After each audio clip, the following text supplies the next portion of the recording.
اعوذ باللہ من الشیطان الرجیم بسم اللہ الرحمن الرحیم۔ حیرت انگیز کے ناظرین و سامعین کو عبد الرحمن کا سلام پیش ہے۔ ناظرین، آئینوں سے ہمیشہ ہی سے ایک عجیب قسم کی پر اسراریت وابستہ رہی ہے۔ آئینہ صرف چہرہ دیکھنے کے لیے نہیں بلکہ صدیوں سے دوسرے مختلف مقاصد کے لیے استعمال کیے جاتے ہیں۔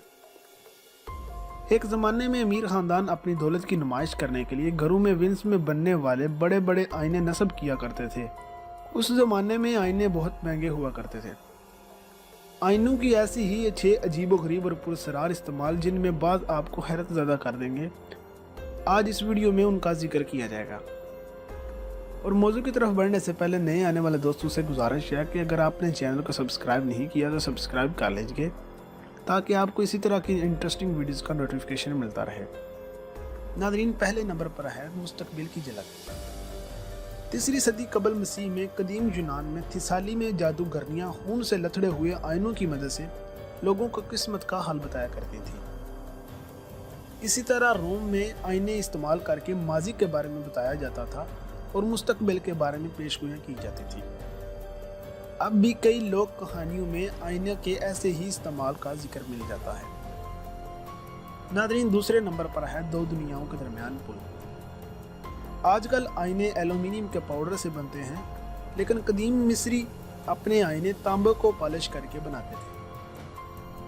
تانبا دیوی ہتھور سے وابستہ تھا، اسے حسن، محبت اور جادو کی دیوی سمجھا جاتا تھا۔ ایزیٹک تہذیب میں ایک قسم کے سیاہ پتھر کو چمکا کر اسے آئینہ بنایا جاتا تھا اور خیال کیا جاتا تھا کہ ان کا تعلق ایک دیوتا سے ہے، اور یہ دیوتا رات، وقت اور آبائی یاداشت کا دیوتا تھا، اور سمجھا جاتا تھا کہ آئینے اس دنیا اور اس دنیا کے درمیان پل کا کام کرتے ہیں۔ ناظرین، تیسرے نمبر پر ہے اندر کی بات۔ چین میں آئینے چاند کی توانائی کو مقید کرنے کے لیے استعمال ہوتے تھے۔ کہا جاتا ہے کہ ایک بادشاہ نے دعویٰ کیا کہ جو کوئی ان کے آئینے میں دیکھتا ہے وہ ان کے اندر کی خصوصیات جان لیتے ہیں۔ روایت کے مطابق اپنے آئینے کی اسی خصوصیت کی مدد سے وہ اقتدار میں آئے تھے۔ ناظرین، چوتھے نمبر پر ہے ہمیشہ سچ۔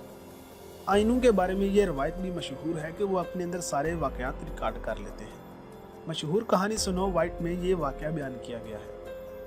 اصل سنو وائٹ 18ویں صدی کی ایک جرمن نواب زادی تھی جس کے باپ نے دوسری شادی کر لی تھی۔ اس کی سوتیلی ماں کو سنو وائٹ کے باپ نے تحفے میں ایک آئینہ دیا۔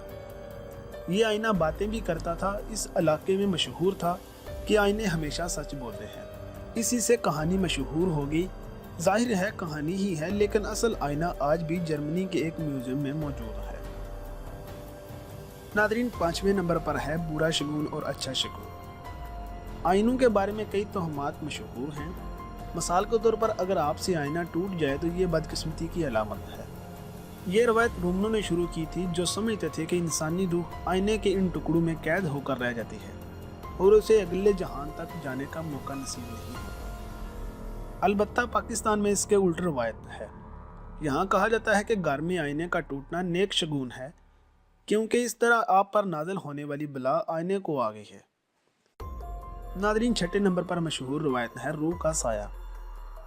بعض قدیم اقوام سمجھتی تھی کہ آئینے روح کا سایہ دکھاتے ہیں، یعنی اس شخص کی اصل شخصیت آئینے میں آ جاتی ہے۔ اس کی روشنی میں خیال کیا جاتا تھا کہ چڑیلوں اور بھوتوں کا سایہ نہیں ہوتا۔ سو اگلی بار آئینہ دیکھتے ہوئے احتیاط سے کام لیجئے کہ کہیں کوئی اور تو آپ کی روح کا عکس نہیں دیکھ رہا۔